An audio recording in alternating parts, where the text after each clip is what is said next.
Градоначалникот на општина Штип Сашко Николов денеска оствари работна средба со директорот Павло Кривински и раководството на рудникот Боров дол. На средбата се разговарало во делот за можностите за зачувување на животната средина, како и социоекономскиот развој на општината. Општина Делчево објави конкурс за доделување општинска награда за 2021 година, која традиционално се доделува по повод денот на ослободувањето на Делчево, 7 септември.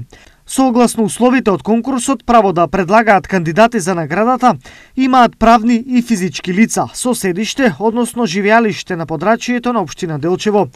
Конкурсот трае 30 дена, започнувајќи од денес, заклучно до 6 август.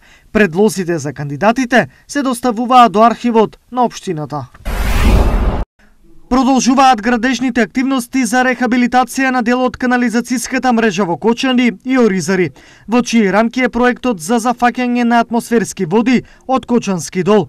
Атмосферската канализација ќе биде во должина од 445 метри со профил од 1000 милиметри. Со проектот за рехабилитација на канализацијската мрежа во Кочани кај Машинскиот мост се гради и нов цевковод за собирање отпадни води, додека реконструкцијата и на канализацијската мрежа во Тракање ќе овозможи фекални води од ова село да се поврзат со прочистителната станица во Мојанци.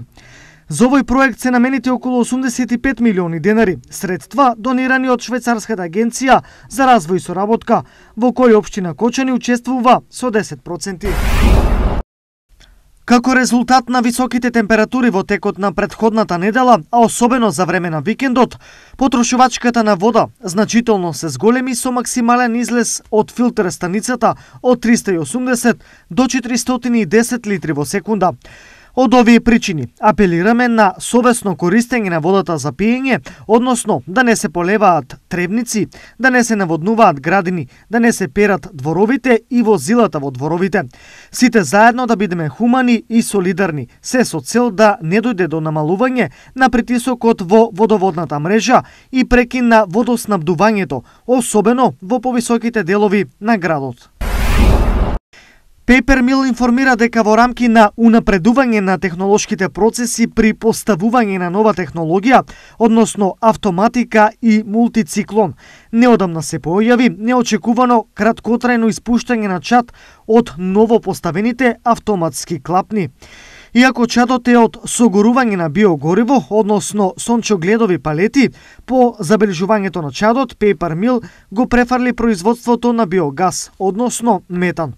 Со цел да се минимизира влијанието врз животната средина до замена на делот, фабриката работи на биомаса со намалени капацитети на производство, а доколку во овој период се јави потреба од зголемување на производството, задолжително ќе биде вклучен котелот на метан.